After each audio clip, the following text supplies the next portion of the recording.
kabuhayan nila na landslide. Ano may tutulong mo kung wala ka? Rada na prayer na. Okay naman yun. Kaya lang, Ngayon, may material mga kababayan, dito tayo sa pangalawang topic natin. We have to prepare for an extended lockdown. Yung advice ko po sa inyo ganito. Yun na din ang ginagawa namin.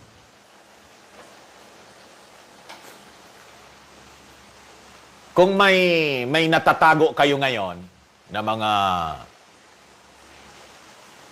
savings ninyo, may natatago kayo, mag-allocate na po kayo ng pera para sa food. Kasi, sabi ko sa inyo,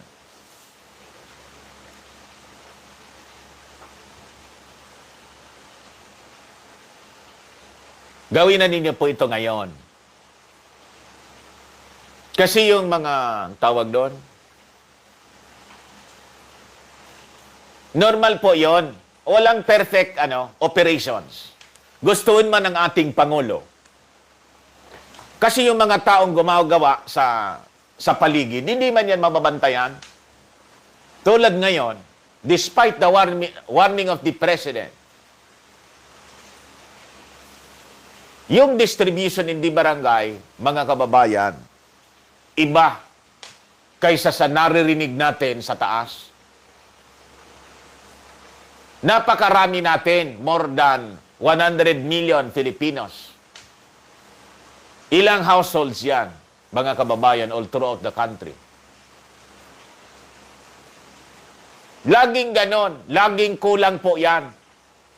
Kasi hindi mo maalis yung pagsasamantala ng iba in the barangay level. Kaya nga, yung complaints po, napakaraming mga reklamo. Kami hindi pa inaabot. Ang advice ko po sa inyo, huwag masyado umasa. Kung may naiipon po kayo, ibili na ninyo habang bukas pa yung mga malls. At least yung grocery. At yung mga markets po, wet markets, abang bukas pa po. Di ko sinasabi na baka dumating ang araw, mag-total lockdown. Kahit po hindi mag-total lockdown, kung wala na pong mabili, kasi walang nagmamanufacture ng pagkain, ano yung balita the other day, galing Mindanao, galing Zamboanga.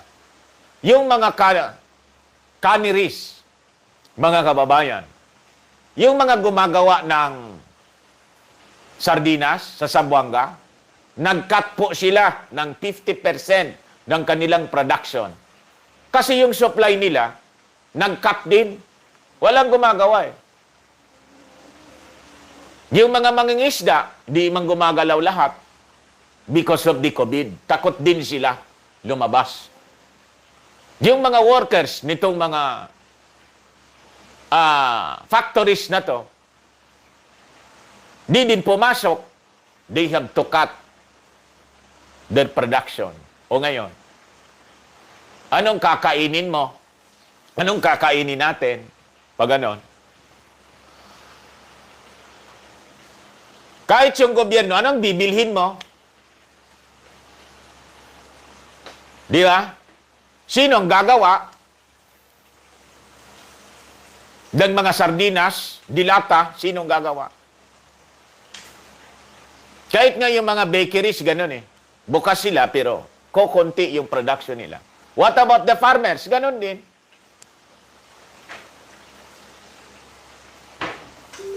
Gagawa sila? They're not stop, mga kababayan na gumawa, magtrabaho. Pero, lumalabas sila? Hindi rin. Bakit? Takot na rin sila. In the supply of food, mga kababayan, of farm produce from Manila and Baguio, kahit nga dito po sa amin, Kulang na kulang. Bakit? Hindi mai-transport ng maayos papunta rito. Kaya nga yung mga farm produce doon sa Benguet in Baguio, ano sabi doon sa news? Nangangabulok, mga kababayan. I tell you. So, ang advice ko po sa inyo, actually, yun ang ginagawa namin. Matagal na. I-duplicate lang po ninyo. Tipid-tipid po na ang kain. Basta't mabusog lang. Huwag lang sasakit yung ulo sa pasma. Tipid-tipid po tayo sa pagkain. Kasi kahit po sa darating na araw, halimbawa, marilisan tayo ng 8,000, Metro Manila 8,000, in the regions 5,000, galing sa 200 billion aid as approved, mga kababayan, by the President, passed by the Congress. Kung wala kang mabilan, paano ka?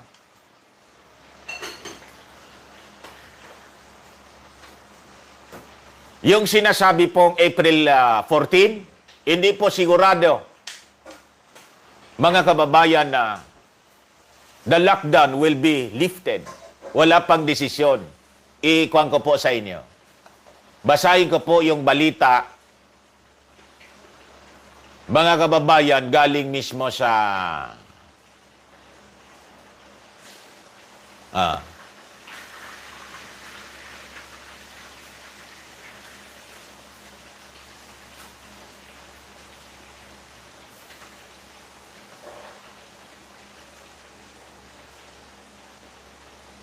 galing mismo, mga kababayan, sa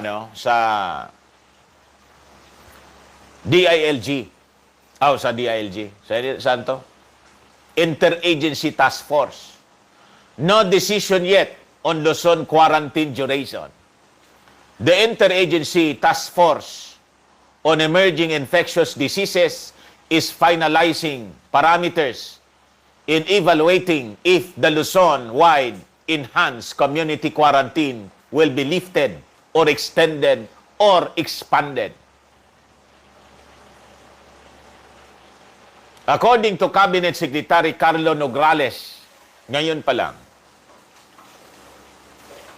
a technical working group led by the Department of Health would identify means to evaluate the quarantine's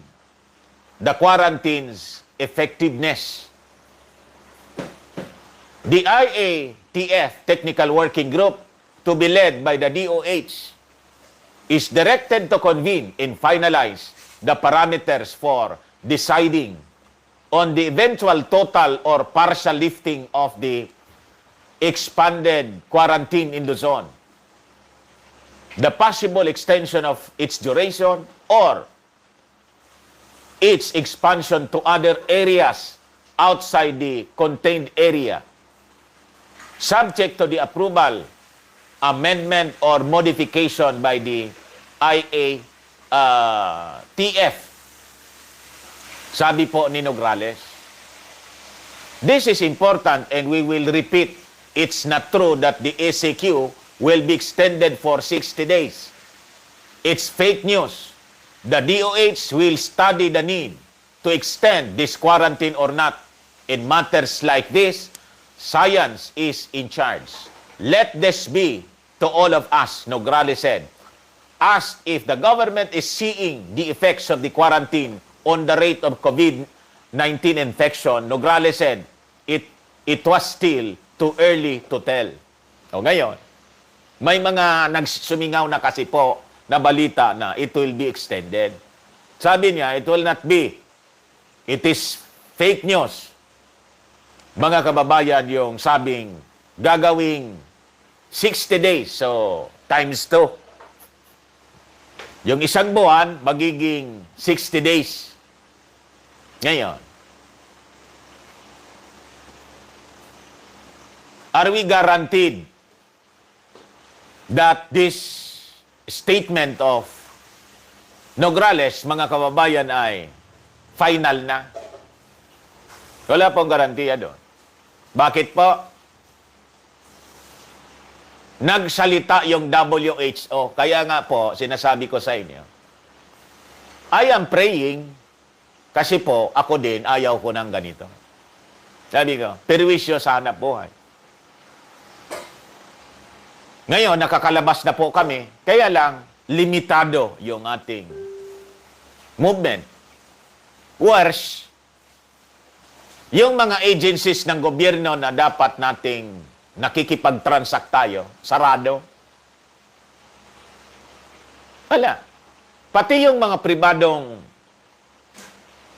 companies na katransaksyon natin, hindi din makagalaw.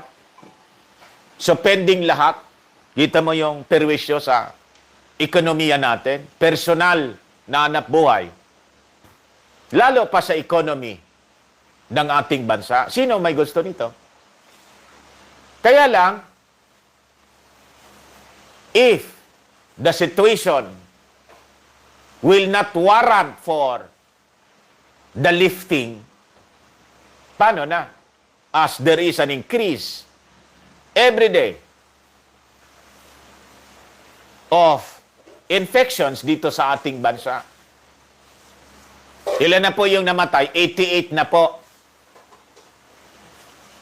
And more than 2,000 na mga kababayan yung infected dito sa atin. You see, tingnan natin yung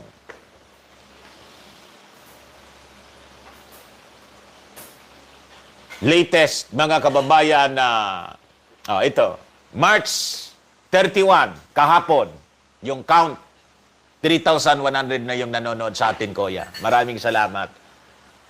Yung last time, ilan? 3,100 din? 3,000 lang. Nag 3,100 na po tayo. Maraming salamat. Ibig sabihin, no, naniniwala kayo sa ating live streaming as a credible source of information. Now, COVID-19 in the Philippines, cases as of March, dali lang po.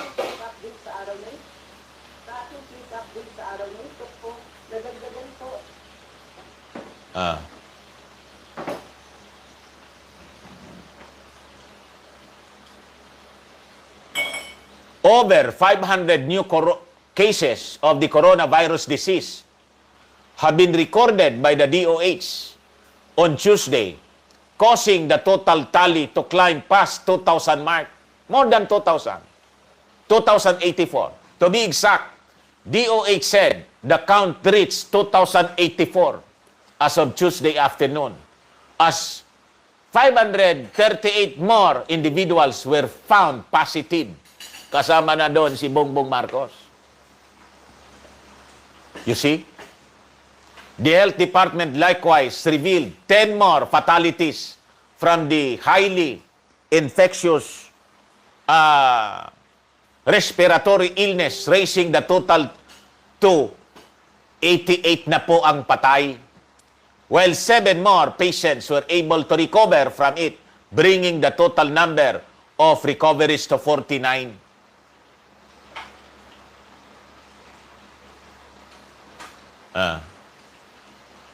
So, paano to? Patuloy na tumataas. Kaya nga po, sabi ko sa inyo, mag-ready po tayo sa possible extension. Bakit ganun ang aking sinasabi? Kasi po sinabi ng WHO, ang WHO po yung sinusunod ng mga gobyerno. Health departments all throughout the world. Sila na po ang gobyerno. Pinanganak na po ang world government. Matagal na siyang pinanganak, pero ngayon po siya nagpaparamdam that this world, one world government is exercising authority. Mga kababayan. Kaya nga, mamaya, pag-usapan natin si Bill Gates. Si Bill Gates, mga kababayan, pribadong tao, di man siya taga-gobyerno. But Bill Gates is dictating. Kung ano ang dapat mangyari sa buhay natin, Di man po siya doktor, di nga nakapagtapos. Bilyonaryo lang siya, mga kababayan kasi. Bilyonaryo. Di man doktor. Pero nakikinig sa kanya yung mga experts as if he is a virologist, mga kababayan. Ganon ang kapangyarihan ng pera. Money talks. At pag sinabi ni Bill Gates na huwag kang lalabas, that will be the future. Kasi nang sinabi niya, I warn you of a virus, nangyari nga ngayon. Tingin ninyo, mga kababayan. So ngayon, babasahin ko sa inyo. This is the report from Inquirer. Sabi rito, WHO cautions Philippine government against lifting Luzon quarantine. Ang nagsalita, mga kababayan, WHO na. Kaya ako po, sinasabi ko sa inyo, be ready. Maganda po kayo.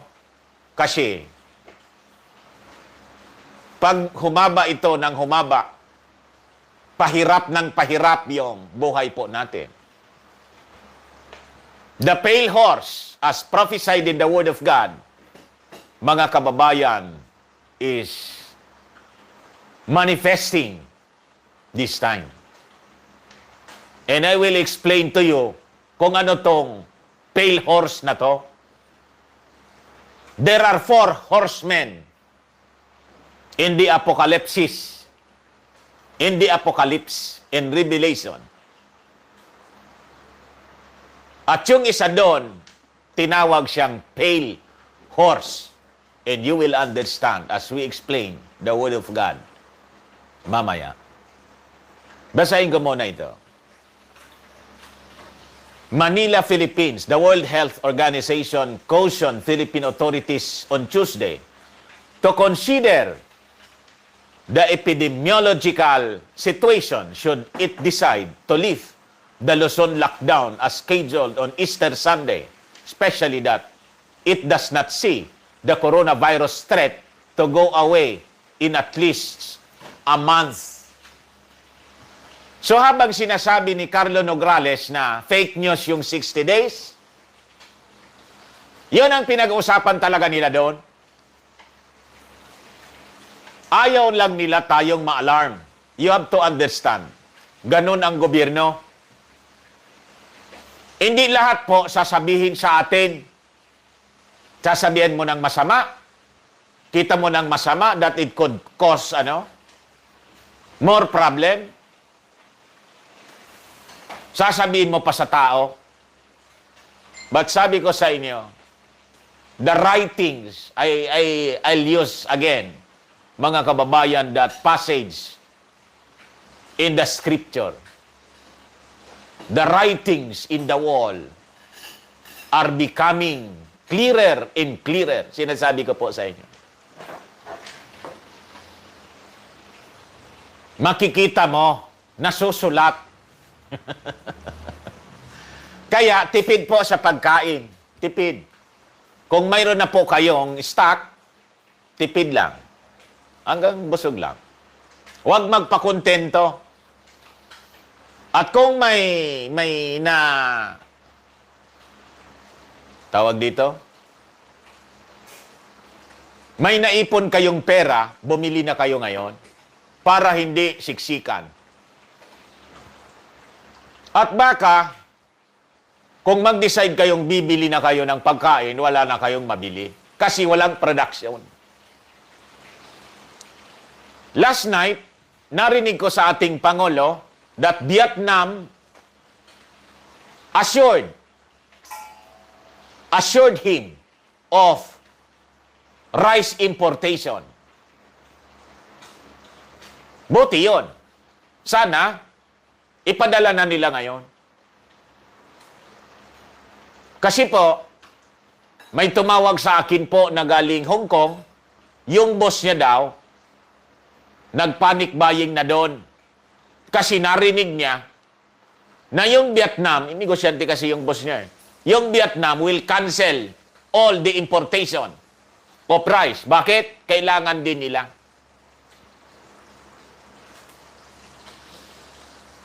Siyempre, unahin nila, mga kababayan, yung kanila na survival. Alangan man unahin tayo, baka niya magkaubusan din, hindi makalabas yung tao.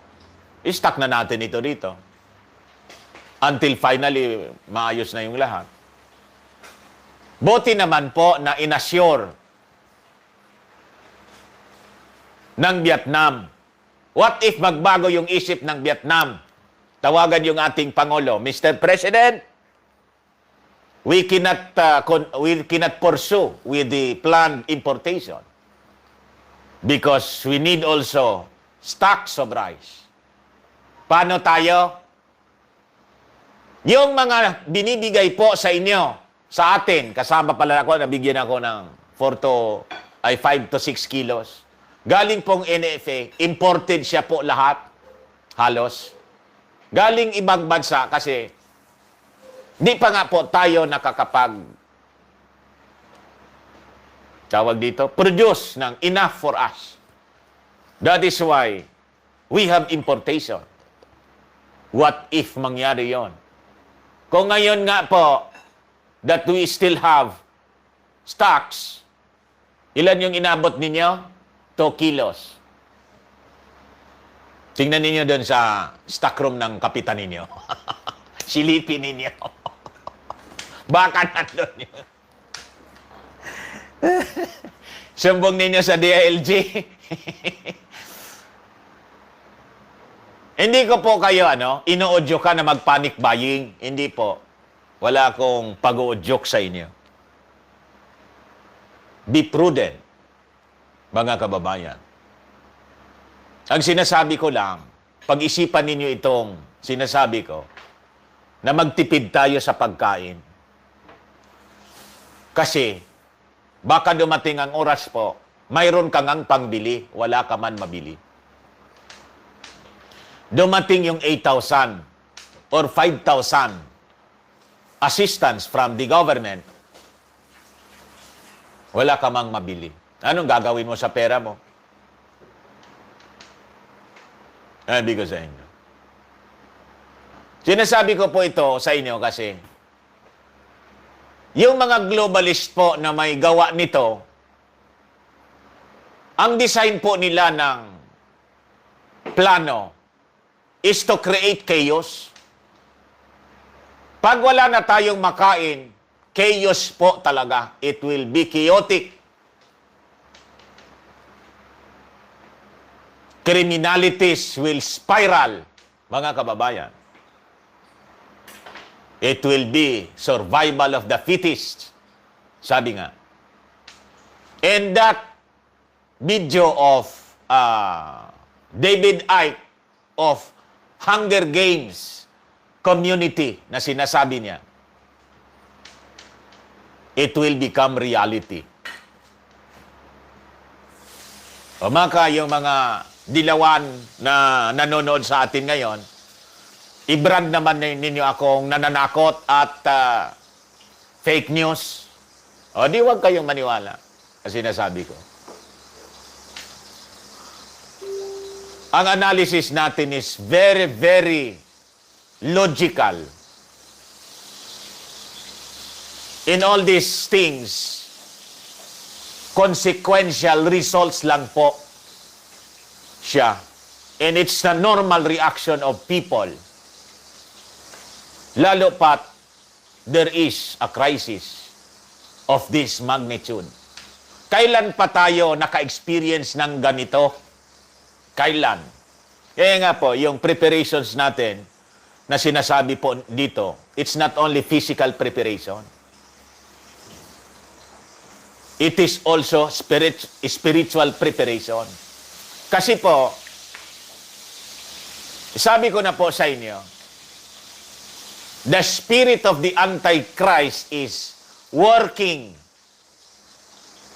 day and night and overtime. Right now, the spirit of the Antichrist, para guluhin po ang mundo natin. Gutumin ang tao.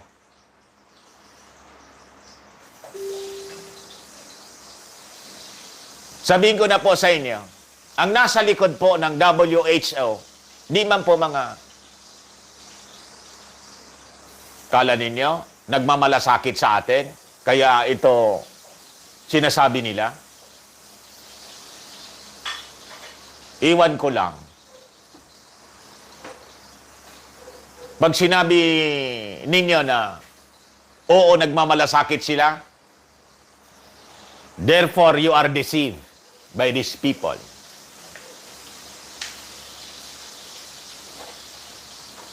And they will continue to deceive us in the following years, mga kababayan. Because they have the objective na gusto nilang makamit. Kung ako nga sa inyo, ang preparation natin, as I read from the news, hindi lang yung dito, sa ibang bansa, it should be 1 year and a half ang dapat ninyong preparasyon. Kaya lang, paano natin gagawin yon if we have limited resources? Di ba? Paano mo gagawin yon? So napakahirap, mga kababayan, ang future natin. And ito po ay sinasabi ko po sa inyo, hindi ako nagmamagaling. Kaya sabi ko sa inyo, kasi nakikita natin, based sa lumalabas na mga kwento. So napakahalaga, mga kababayan, na maghanda tayo and prepare for the worst case scenario. Kung hindi mangyari, o di wow, sinong ayaw nun? Mas mabuti, and I pray, sana makarecover tayo the soonest possible time. My hope is, yung April 14, mga kababayan, mangyari yon. Mangyari yon. Kasi po, pag hindi po yun nangyari, taghirap tayo sigurado. You just imagine, nag-ikot kami kahapon, lahat ng tindahan sarado. Paano na yon? Yung mga empleyado doon. You see? What about yung mga businessmen? Yung grocery nga, na pinasok ni Mrs., sabi ni Mrs., sama ng amoy. Yung mga stocks nila, mga kababayan, nabulok. Sama niya ng amoy.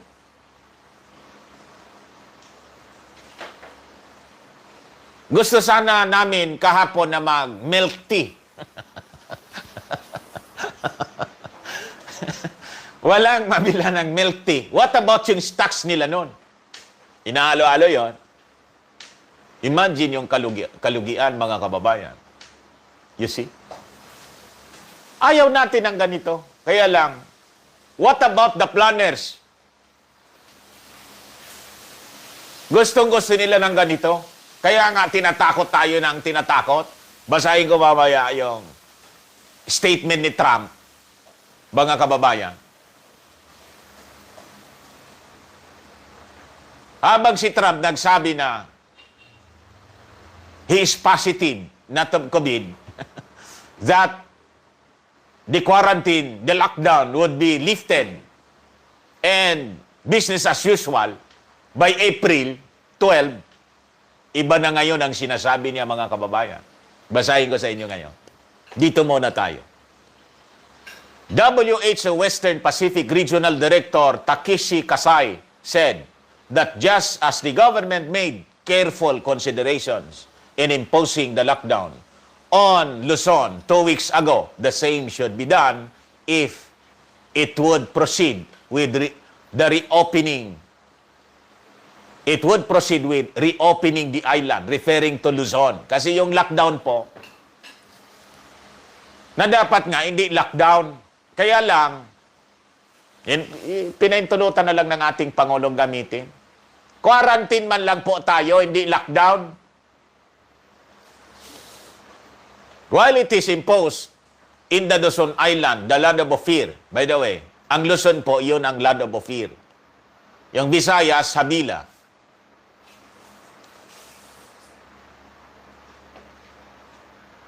and Mindanao Tarsis. But the whole country is referred to Ophir. 3,400 na yung nanonood sa atin. Ngayon, nagtaka nga ako. Kasi yung mga tumatawag sa akin, dito niya sa akin, lockdown din. Ha? Tapos, sabi nila, kailangan din niya namin ng tulong, kaya lang yung binibigay sa amin, kukunti din tulad ng nasa Luzon. Sabi ko, hindi man kayo nakaka-quarantine. Nag-quarantine na rin sila. Nag-lockdown na rin sila. Despite the absence of national declaration. You see? 3,400 na. Kuya, yung nanonood sa atin. Maraming salamat sa inyo. Ha? Obviously, this measure cannot continue forever. At some point, the government needs to think about when to lift this measure. When you do that, we have to make careful consideration of the epidemiological situations and impact of the lockdown. Sabi po ni Kasay. Kasay told reporters in a virtual press briefing. O ngayon, with this statement ng WHO, anong gagawin natin dito? Anong gagawin ng DOH? Yung DOH naman, siya yung nagre-recommend sa ating Pangulo. Kayang kontrahin ng DOH yung statement ng WHO? Tingin ko po, mga kababayan, di nila gagawin yun. I don't think so, mga kababayan, that DOH will oppose any recommendation from WHO. Kasi yung nire-recognize po this time na authority, now WHO, na yung WHO, United Nations organ po siya, kontrolado siya ng mga globalists. May agenda po sila. Ang agenda nila, mga kababayan, napakalinaw ng kanilang agenda. They want control of everything. That is why nga, sabi ko sa inyo, kahit hindi empleyado or opisyal ng WHO si Bill Gates, siya yung nagsasalita. Siya. At parang hawak niya yung solusyon, mga kababayan, lahat ng solusyon sa problemang ito. Hawak niya. Labas ng labas po si Bill Gates. Bantayan ninyo yung taong yan, mga kababayan, I tell you. The ultimate solution of Bill Gates could be dictated by the powers that be, that is out to control humanity in the whole world. Kung hindi po kayo naniniwala sa aking sinasabi, if you doubt it, then think again. Mag-isip-isip kayo. You can research on this, mga kababayan, and the data, the information is available. And mamaya nga, babanggitin ko po sa inyo. I-replay ko pa yung statement ni Bill Gates, mga kababayan. So, in summary, dito po sa ating pangalawang topic, that we have to prepare for extended lockdown in Luzon. Gawin na po ninyo yan ngayon, habang may panahon pa. At least may makain tayo. At huwag ninyong uubusin yung savings ninyo. And if there is an opportunity for you to earn money, gawin po ninyo. Huwag masyadong nakikinig lahat sa mga sinasabi nila. Huwag masyado. Bakit? Ang pagdating ng panahon, mga kababayan, na kagipitan, ikaw yung ikaw yung magsusulder ng lahat ng problema ng pamilya mo, di ba? Gobyerno yung magdidesisyon nun? Hindi. Ikaw. Kasi, what if hindi ka abutin? Nga ka. Di ba? Along the way, daming flaws. Walang perfect organization. And in the implementation of all the plans, walang perfecto po. Ang dami natin sa buong Pilipinas. While we trust this government, as we are assured by the President, walang magugutom. That is the promise of the President. Walang magugutom. What if pati yung government walang mabila ng pagkain? Kasi extended siya, walang nagpo-produce ng pagkain. Sarado yung mga pabrika. Saan ka kukuha? Lahat ng bansa sa buong mundo, walang pabrikang bukas, and you cannot import. Gusto mong kumain ng sardinas, wala nang production ng sardinas, gagawin mo. Tama ang Bible, magkakagutom nga, mga kababayan. Prepare for that. Huwag masyadong matakaw, mga kababayan, ngayong panahon na to. Huwag masyadong matakaw. Sabi ko sa inyo. Huwag pa kontento. Konting survival. Baka yung mga mayayaman, sasabihin ninyo, dami kong istaksan niya eh. Walang problema.